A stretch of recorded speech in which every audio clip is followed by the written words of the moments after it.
ಏನು ಬೆಂಗಳೂರಿನ ಬಗ್ಗೆ ಬಹಳ ಕಳಕಳಿಯ ಪ್ರಶ್ನೆ ಕೇಳಿದ್ರಿ. ಬೆಂಗಳೂರಿಗರು ಉಸಿರುಗಟ್ತಾ ಇದೆ ಟ್ರಾಫಿಕ್ಕು ಅಂತ. ನಿಮ್ಮ ಅವಶ್ಯಕತೆಗಳನ್ನು ಪೂರೈಸೋದಕ್ಕೆ ಸುತ್ತಲಿನ ಹಳ್ಳಿಗಳಿದ್ದಾವೆ ಅಂದ್ಕೊಂಡಿದ್ದೀರಾ? ಹಾಂ, ಇಲ್ಲಿ ಬೆಂಗಳೂರು 1 ನಿಮಿಷ ಕೇಳಿಸ್ಕೊಳ್ರಿ. ಬೆಂಗಳೂರಿನಲ್ಲಿ ಕಸ ಹುಟ್ಟಿಸ್ತೀರಿ, ಅಲ್ಲಿ ಹೋಗಿ ಮಂಗಳೂರಲ್ಲಿ ಹಾಕ್ತೀರಿ, ಆ ಊರಿನ ಜನ ಅನುಭವಿಸ್ಬೇಕು. ಬೆಂಗಳೂರಿಗೆ ಏರ್ಪೋರ್ಟ್ ಬೇಕು, ದೇವನಹಳ್ಳಿ ಜನ ಅನುಭವಿಸ್ಬೇಕು. ಬೆಂಗಳೂರಿಗೆ ಟೌನ್ಶಿಪ್ ಬೇಕು, ಬಿಡದಿ ಜನ ಅನುಭವಿಸ್ಬೇಕು. ಅಂದರೆ ನೀವು ಕಂಫರ್ಟಬಲ್ ಆಗಿ ನಾವು ಬೆಂಗಳೂರಿಗರು ಬದುಕಬೇಕು, ಸುತ್ತಲಿನ ಹಳ್ಳಿಗಳು ಏನು ಬೇಕಾದರೂ ಆಗಲಿ ಅಂದರೆ ಏನರ್ಥ ಇದು? ಇಲ್ಲಿ ಹೋಗಿ ಅಂದರೆ ಏನು ಮಾಡಬೇಕು ಅಂದರೆ ಇಲ್ಲಿ ಚರಂಡಿಗೆ ನೀರು ಬಿಟ್ಟು ಆ ವೃಷಭಾವತಿ ನದಿ ಮಾಡ್ತೀರಿ, ಆ ರೈತರ ಅನುಭವಿಸ್ಕೊಳ್ಳಿ. ಅಂದರೆ ಈ ಒಂದು ನಿಮಿಷ ಹೇಳೋದು ಕೇಳಿಸ್ಕೊಳ್ರಿ. ಬೆಂಗಳೂರಿನ ಅವಶ್ಯಕತೆಗಳನ್ನು ಸುತ್ತಲಿನ ಹಳ್ಳಿ ಪೂರೈಸ್ಬೋದು. ಕೇಳಿಸ್ಕೊಳ್ಳಿ, ಒಂದು ನಿಮಿಷ. ಅತಿ ಆಸೆಗಳನ್ನು ಪೂರೈಸೋದಕ್ಕಾಗೋದಿಲ್ಲ. ಬೆಂಗಳೂರು ಸಮಸ್ಯೆಗಳ ಬಗ್ಗೆ ಮಾತಾಡ್ತೀರಿ, ಬೆಂಗಳೂರು ಟ್ರಾಫಿಕ್ ಬಗ್ಗೆ ಮಾತಾಡ್ತೀರಿ. ಬೆಂಗಳೂರು ಚಿಕ್ಕದಾಯ್ತು. ದೇಶದ ಟೈರ್ 1 ಸಿಟಿಗಳ ಪೈಕಿ ಅತ್ಯಂತ ಚಿಕ್ಕದು ಬೆಂಗಳೂರು ಅಂತ ಗೊತ್ತಿಲ್ವಾ ನಿಮಗೆ? ಗೊತ್ತು. ಹಾಗಾದ್ರೆ ದೊಡ್ಡದಾಗೋದು ಬೇಡವಾ ಬೆಂಗಳೂರು? ಬೇರೆ ಏನಾದ್ರು ಆಪ್ಷನ್ ಆಯ್ತು ಕೊಡಿ, ಆಪ್ಷನ್ ಕೊಡಿ. ಆಯ್ತು, ಅವ್ರು ಕೂತಿದ್ದಾರೆ, ಅವ್ರ ಆಪ್ಷನ್ ತಗೋತಾರೆ, ಕೊಡಿ. ಏನಿದೆ ಆಪ್ಷನ್ ಕೊಡಿ, ಆಯ್ತು ನೀವು ಕೊಡಿ, ಆಪ್ಷನ್ ತಗೋತಾರೆ ಅವ್ರು. ಹಾಗಾದ್ರೆ ಏನ್ ಮಾಡ್ಬೇಕಾರೆ ಏನ್ ಮಾಡಿದ್ರು ಬೇಡ ಅನ್ನೋದಾದ್ರೆ ಏನಿದೆ ಸರಿ? ಏನ್ ಮಾಡಿದ್ರು ಬೇಡ ಹೇಗಿದೆ? ಹಾಗಾದ್ರೆ ನಾವು ಬೆಂಗಳೂರು ಬದುಕೋದು ಬೇಡವಾ? ಬೆಂಗಳೂರು ದೊಡ್ಡದು ಆಗಬೇಕೋ ಬೇಡವೋ? ಸರ್, ಸಿಂಗಾಪುರ್ ಬೆಳೆದಿಲ್ಲ ಸರ್. ಸಿಂಗಾಪುರ್ ಬೆಳೆಯೋದಕ್ಕೂ ಆಗೋದಿಲ್ಲ, ಯಾಕಂದ್ರೆ ಸುತ್ತ ಕಡೆ ಸಮುದ್ರ ಇದೆ ಸರ್. 1 ನಿಮಿಷ. ಕಾರಣ ಎಷ್ಟು ದೇಶ ನೋಡಿದಿರಿ ನೀವು? ಎಷ್ಟು ದೇಶ ನೋಡಿದಿರಿ ಅಂತ ಕೇಳಿದೆ ನಾನು. 1 ನಿಮಿಷ. ದೇಶ ಬೇಡ ರೀ.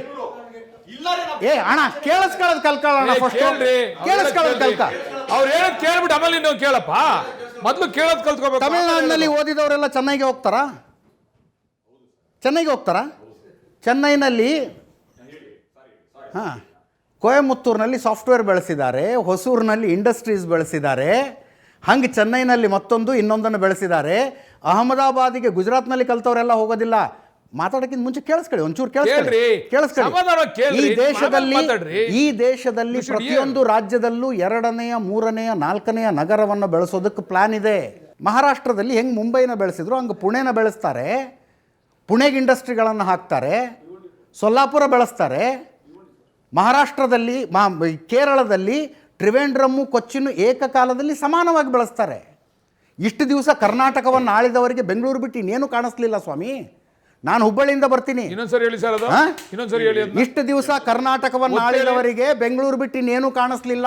ಆಳದವ್ರು ಯಾರು ಮಾತಾಡಂಗಿಲ್ಲ. ಈಗ ಯಾರು ಮಾತಾಡಂಗಿಲ್ಲ. ಬಿಜೆಪಿ, ಜೆಡಿಎಸ್, ಕಾಂಗ್ರೆಸ್ ಎಲ್ಲರಿಗೂ ಹೇಳ್ತಾ ಇದ್ದೀನಿ, ಕೇಳಿಸ್ಕೋಬೇಕು ಪ್ಲೀಸ್. ಕೇಳಿಸ್ಕೋಬೇಕು, ವಾದ ಮಾಡಬೇಡ್ರಿ, ಕೇಳ್ರಿ, ಆಮೇಲೆ ನೀವು ಹೇಳ್ರಿ. ಡೆವಲಪ್ಮೆಂಟ್ಗೆ ಅವ್ರು ಹೇಳ್ತಿರೋದು ಕರೆಕ್ಟ್.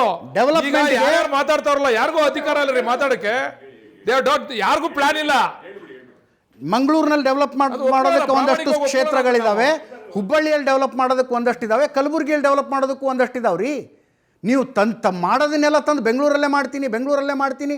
ಪೀಣ್ಯದಲ್ಲಿ ಹಾರ್ಡ್ವೇರ್ ಇಂಡಸ್ಟ್ರಿ ಬೇಕು, ಎಲೆಕ್ಟ್ರಾನಿಕ್ ಸಿಟಿಯಲ್ಲಿ ಸಾಫ್ಟ್ವೇರ್ ಇಂಡಸ್ಟ್ರಿ ಬೇಕು, ಬಿಡದಿ ಕಡೆ ಆಟೋಮೊಬೈಲ್ ಇಂಡಸ್ಟ್ರಿ ಬೇಕು, ಎಜುಕೇಷನ್ ವೈಟ್ ಫೀಲ್ಡ್ನಲ್ಲಿ ಬೇಕು.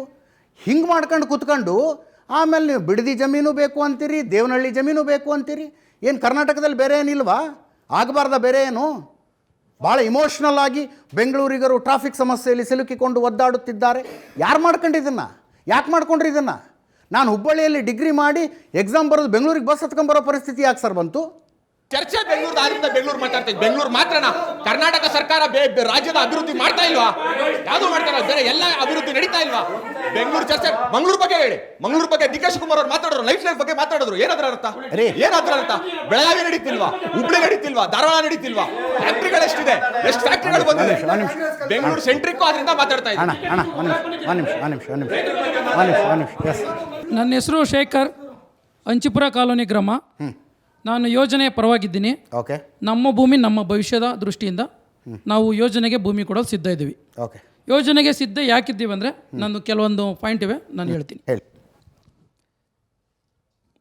ಈಗ ನಾವು ವ್ಯವಸಾಯ ಮಾಡ್ತಾಯಿದ್ದೀವಿ. ಮಾಧ್ಯಮಗಳಲ್ಲಿ ನಿಮ್ಮದು ಅಂತಲ್ಲ, ಏನು ನೀವು ತೆಂಗಿನ ಮರ ತೋರಿಸಿದ್ದೀರಿ ಅಂತ ಹೇಳ್ತಿದ್ದೀರಿ. ಹಸಿರು ವಲಯ ಇದೆ. 60% ಭೂಮಿ ಕೂಡ ಒಣ ಭೂಮಿ ಇದೆ. ನಮ್ಮ ಗ್ರಾಮಗಳ ಕಡೆ ಬಂದು ನೀವು ನೋಡಿದ್ರೆ ನಿಮಗೂ ಅದು ಗೊತ್ತಾಗುತ್ತೆ. ಮತ್ತು ಅದೊಂದು ಪಾಯಿಂಟು. 2ನೇ ಪಾಯಿಂಟು, ನಾವು ನಮ್ಮ ಕಷ್ಟಕ್ಕೆ ಜಮೀನು ಮಾರಬೇಕಂದ್ರೆ ದಳ್ಳಾಳಿಗಳ ಹಾವಳಿ ಅವರು ಕೇವಲ 50ರಿಂದ 60 ಲಕ್ಷ ಕೇಳ್ತಾರೆ. ಈಗ ಸರ್ಕಾರ 2 ಕೋಟಿಗಿಂತ ಹೆಚ್ಚು ಕೊಡ್ತಿದೆ. ಮತ್ತು ನಮ್ಮನ್ನು ಪಾಲುದಾರರಾಗಿ ಮಾಡ್ಕೊತಿದ್ದಾರೆ. ರೆಸಿಡೆನ್ಷಿಯಲ್ ಮತ್ತು ಕಮರ್ಷಿಯಲ್ ನಿವೇಶನಗಳು ಕೊಡ್ತಿದ್ದಾರೆ. ಇದು ನಮಗೆ ಅನುಕೂಲವಾಗಿದೆ. ನಾವು ಯೋಜನೆಗೆ ಸಿದ್ಧ ಇದ್ದೀವಿ. ಓಕೆ ನೆಕ್ಸ್ಟು ಎಷ್ಟು % ಜನ ಹಿಂಗಿರ್ಬೋದು ನಿಮ್ಮ ಥರ ಯೋಚನೆ ಮಾಡೋರು? ಆಯಿತು ಸರ್. ನಾವು ಎಷ್ಟು ಜನ ಇರ್ಬೋದು? ನಾವು ಹೇಳ್ತೀವಿ ಸರ್, ಈ ಯೋಜನೆಗೆ ಶೇಕಡ ನಾವು 70ರಿಂದ 80 ಭಾಗ ನಾವು ಕೊಟ್ಟಿದ್ದೀವಿ ಅಂತ ನಾವು ಹೇಳ್ತಿದ್ವಿ. ನಮ್ಮ ಯೋಜನೆಯ ವಿರೋಧವಿರೋರು ಅವ್ರ ಮೂರ ಹೆಸರು ಏನಂದ್ರೆ? ನಮ್ಮ ಹಂಚಿಪುರ ಕಾಲೋನಿ, ಮಂಡಳಿ ಬರೋದು. ಹಂಚಿಪುರ ಕಾಲೋನಿ ಮಂಡಳಿ ಬರೋದು ಸರ್. ಇವರು ಅಲ್ಲ, ನಿಮ್ಮೂರಲ್ಲಿ ಎಷ್ಟು ಜನ ತಯಾರಿದ್ದಾರೆ ಜಮೀನು ಕೊಡೋದಕ್ಕೆ? ನಾನು ರಾತ್ರಿ ಕೂಡ ನಿಮ್ಮ ನ್ಯೂಸ್ ಚಾನೆಲ್ ಮಾತಾಡಿದೆ. ನಮ್ಮೂರಲ್ಲಿ 202 ಎಕರೆ ಇದೆ. 174 ಎಕರೆ ಪರವಾಗಿ ಕೊಡ್ತಿದ್ವಿ, 28 ಎಕರೆ ವಿರೋಧವಾಗಿದೆ. ಎಷ್ಟು ಟೋಟಲ್? ಎಷ್ಟು? 86% ಆಯಿತು. ಇದರಲ್ಲಿ 60ರಿಂದ 70 ಎಕರೆ ಆಂಧ್ರ ರೆಡ್ಡಿಗಳ ಹತ್ರ, ಹೊರಗಡೆ ಜನಗಳ ಹತ್ರ ಇದೆ. ಇದಲ್ಲದೆ ನಿಮ್ಮ ಊರಿಗೆ ಬಂದು ಆಂಧ್ರ ರೆಡ್ಡಿಗಳು ತಗೊಂಡಿದ್ದಾರೆ. ಕೇವಲ ಆಮೇಲೆ ಇದಕ್ಕೆ ಇನ್ನೊಂದು ಪಾಯಿಂಟ್ ಹೇಳ್ಬಿಡ್ತೀನಿ. ಯೋಜನೆಯ ವಿರುದ್ಧ ನಾನು ಕ್ರಾಸ್ ಚೆಕ್ ಮಾಡೋಕ್ಕಾಗಲ್ಲ, ಆದರೂ ನೀವು ಸತ್ಯ ಮಾತಾಡಿ ಅಷ್ಟೇ ಕೇಳೋದು ನಾನು. ಇಲ್ಲೇ ಆಂಧ್ರ ರೆಡ್ಡಿಗಳು ಯಾವ ಈಗ ರೀಸೆಂಟಾಗಿ ಎಷ್ಟೆಷ್ಟಕ್ಕೆ ತಗೊಂಡಿದ್ದಾರೆ ಜಮೀನು? ಸತ್ಯ ಮಾತಾಡ್ತೀನಿ ಸರ್. 50ರಿಂದ 60 ಲಕ್ಷಕ್ಕೆ ತಗೊಂಡವ್ರೆ. ಇಲ್ಲೊಂದು ದಾಖಲೆನೂ ಕೂಡ ಕೊಡ್ತೀನಿ. ಇಲ್ಲಿ 22/8/2024 ಕ್ರಯ ಆಗದೆ. ಇಲ್ಲಿ ಯೋಜನೆಯ ವಿರುದ್ಧವಾಗಿ ಕೂತಿರುವರೆ ನಮ್ಮ ಸ್ನೇಹಿತರೇ ಸಾಕ್ಷಿದಾರರಾಗಿ ಕ್ರಯ ಮಾಡಿಸಿದ್ದಾರೆ. ಓಕೆ. ಇದನ್ನು ಕೇವಲ ಇದು ನಮ್ಮೂರ್ದೇ ಜಮೀನು, ನಮ್ಮ ಗ್ರಾಮದರೆ ಎಕರೆಗೆ 55 ಲಕ್ಷಕ್ಕೆ. ವೈಟಲ್ಲ ಆಯ್ತು, ಬ್ಲ್ಯಾಕಲ್ಲಿ ಎಷ್ಟು ಕೊಟ್ಟಿರ್ತಾರೆ? ಇರಿ ಸರ್ ಇರಿ ಸರ್, ಒಂದು ನಿಮಿಷ ನೀವು ಮಾತಾಡೋದು ನಾನು ಮಾತಾಡ್ತಾ. ಕ್ಯಾಶಲ್ಲಿ ಒಂದಷ್ಟು ಕೊಟ್ಟಿರ್ತಾರಲ್ಲ, ತೋರಿಸಿರೋದೆ SRVಯಲ್ಲಿ ಮಾತ್ರ.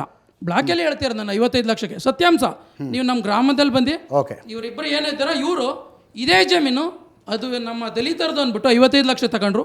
ಇವ್ರ ಹೆಸ್ರಿಗೆ ಹೋದ್ಮೇಲೆ 90 ಲಕ್ಷಕ್ಕೆ ಮಾರಾಟ ಮಾಡ್ಕೊಂಡ್ರು. ಈಗ ಹೆಸ್ರಿಗೆ ಬಂದಾದ್ಮೇಲೆ ಈಗ ಅದೇ ಜಮೀನು 2 ಕೋಟಿ. ಈಗ ಇಲ್ಲೇ ನೋಡಿ, ಈಗ ಇರಿ ಸರ್ ಆಮೇಲೆ ಒಂದು ನಿಮಿಷ. ಇವರೇನೆ ಪ್ರಮುಖವಾಗಿ ಈ ಫ್ರಂಟ್ ಲೈನಲ್ಲಿ ಕೂತ್ಕೊಂಡು ವಿರೋಧ ಮಾಡ್ತಿದ್ದಾರೆ. ಯಾಕೆ ಅಂದರೆ ಇವರು ಈ ಯೋಜನೆ ಕಂಪ್ಲೀಟ್ ಆದರೆ ಇಲ್ಲಿ ಯಾವುದೇ ಭೂಮಿ ಉಳಿಯಲ್ಲ, ದಳ್ಳಾಳಿ ಕೆಲಸ ಮಾಡೋಕ್ಕಾಗಲ್ಲ. ಅಕ್ಕಪಕ್ಕ ಗ್ರಾಮಗಳಿಗೆ ಹೋದರೆ ಇವರು ಪರಿಚಯಿತರ ಆಗಿರಲ್ಲ, ಅಲ್ಲಿ ಇವರು ವ್ಯವಹಾರ ಮಾಡೋಕ್ಕೆ ಸಾಧ್ಯ ಇಲ್ಲ. ಅದರಿಂದ ಕೂತಿದ್ದಾರೆ. ಇರಿ ಸರ್ ಇರಿ. ಆಮೇಲೆ ನೀವು ಹೇಳ್ತಿದ್ರಿ 2006ರಲ್ಲಿ ಏನು ಈ ಯೋಜನೆ ತಂದಾಗ ನಿಜವಾದ ರೈತರ ಬಳಿ ಎಷ್ಟು ಎಕರೆ ಜಮೀನಿತ್ತು. ಈಗ ನೀವೇನು 5 ಕುಂಟೆಗಳಿದ್ದದೆ 10 ಕುಂಟೆಗಳಿದ್ದದೆ ಅಂತ ಹೇಳ್ತಿದ್ರಲ್ಲ ಸರ್, ಅಲ್ಲಿಂದ ಇಲ್ಲಿವರೆಗೂ ರೈತರು 10 ಲಕ್ಷ 20 ಲಕ್ಷ 30 ಲಕ್ಷ ಹಿಂಗೆ ಮಾರಾಟ ಮಾಡ್ಕೊಂಡು ಬಂದು ರೈತರ ಹತ್ರ ಜಮೀನು ಕಡಿಮೆ ಆಗಿದೆ. ನೀವು ಇನ್ನೂ ಈ ಯೋಜನೆ ನಿಲ್ಲಿಸಿದ್ರೆ ಈಗಾಗಲೇ ಶೇಕಡ 40ರಷ್ಟು ಹೊರಗಡೆ ಜನ ಇದ್ದಾರೆ, 80ರಷ್ಟು ಹೊರಗಡೆ ಜನ ಬರ್ತಾರೆ. ಅವಾಗ ಯಾರು ರೈತರು ಒಪ್ಪಿಗೆನೇ ಬೇಡ. ಮುಂದೆ ಬರುವ ಯಾವುದೇ ಸರ್ಕಾರ ಬರಲಿ, ನೀವು 2 ವರ್ಷ ಕಾಲಾವಕಾಶ ಕೊಟ್ಟರೆ ಯಾವ ರೈತರ ಒಪ್ಪಿಗೆನೇ ಬೇಡ. ಶೇಕಡ 80ರಷ್ಟು ಜನ.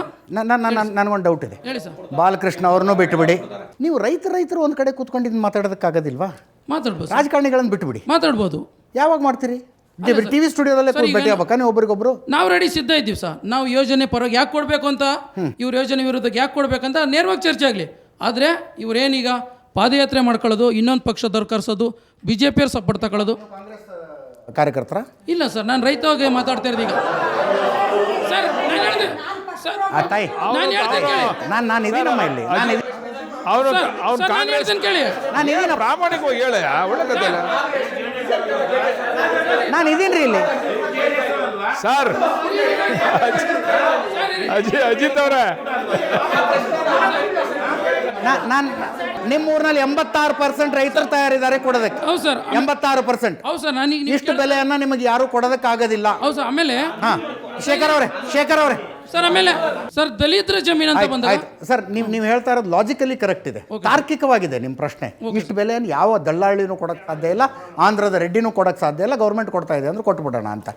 ಈಗ ಆ ಯಜಮಾನ್ರು ಹೇಳಿದ್ರಿ 83 ವರ್ಷ ನನಗೆ ಜಮೀನು ಬಿಟ್ಟು ಬೇರೆ ಏನೂ ಗೊತ್ತಿಲ್ಲ, ದಿನ ಬೆಳಗಾದ್ರೆ ಜಮೀನಲ್ಲಿ ಮಾಡ್ಕೊಂಡೇ ಜೀವನ ಮಾಡಬೇಕು, ಮಾರಿದ್ರೆ ಏನು ಮಾಡಬೇಕು ಗೊತ್ತಿಲ್ಲ ಅಂಥವ್ರಿಗೆ ಏನು ಹೇಳ್ತೀರಿ ನೀವು?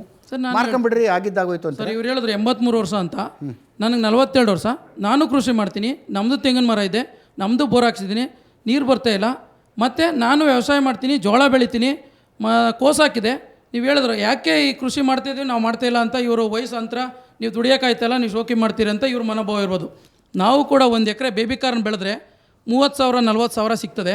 ಅದಕ್ಕೆ ಖರ್ಚು 15ರಿಂದ 20,000 ಆಯ್ತದೆ, ಉಳಿಯೋದು 7-8 ಸಾವಿರ ಉಳಿಬೋದು ಸತ್ಯ ಹೇಳಿದ್ರೆ. ನೆಕ್ಸ್ಟು ಈ ಕೋಸು ಅಂತ ಬೆಳೆದು 40,000 ಖರ್ಚು ಮಾಡಿದೆ, 1 ಲಕ್ಷ ಚಿಲ್ಲರೆ ಸಿಗ್ತದೆ ಅಂದರು. ಯಾರೂ ತಗೊಳ್ಳಲಿಲ್ಲ. 1 ರೂಪಾಯಿ 2 ರೂಪಾಯಿ 5 ರೂಪಾಯಿಗೆ ತಗೋತಾರೆ ಮಾರ್ಕೆಟ್ಗೆ ಹೋದರೆ. ನಾವು ನಿಜವಾದ ಬೆಂಬಲ ಬೆಲೆ ಇಲ್ಲ ನಮಗೆ, ನಾವು ಮಾರಾಟ ಮಾಡೋಕ್ಕಾಗಲ್ಲ. ಈಗೆಲ್ಲ ಪಾಳು ಬಿಟ್ಟಿದ್ದೀವಿ ನಾವು, ವ್ಯವಸಾಯ ಮಾಡೋಕ್ಕಾಗದೆ. ನೀರಿದೆ ನನ್ನ ಹತ್ರ ಸರ್, ನಾನು ರೆಸಿಡೆನ್ಷಿಯಲ್ ಮತ್ತು ಕಮರ್ಷಿಯಲ್ ನಿವೇಶನಕ್ಕೆ ಹೋಗ್ತೀನಿ, ನನಗೆ ಬೇಕಾದಷ್ಟು ಹಣ ಪಡಿತೀನಿ. ಒಂದು ಸ್ವಲ್ಪ ದುಡ್ಡು, ಒಂದು ಸ್ವಲ್ಪ ಸೈಟ್ಗಳನ್ನು ತಗೊಳ್ತೀವಿ. ಹೌದು ಸರ್. ಸೊ ಮಕ್ಕಳು ಹೌದು ಸರ್.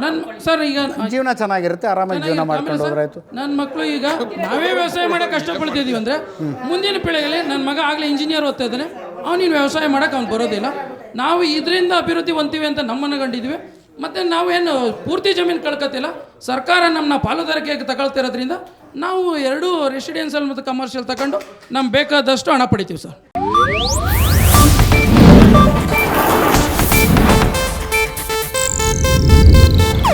ಇದು ಏಷ್ಯಾನೆಟ್ ನ್ಯೂಸ್ ನೆಟ್ವರ್ಕ್ ಪ್ರಸ್ತುತಿ.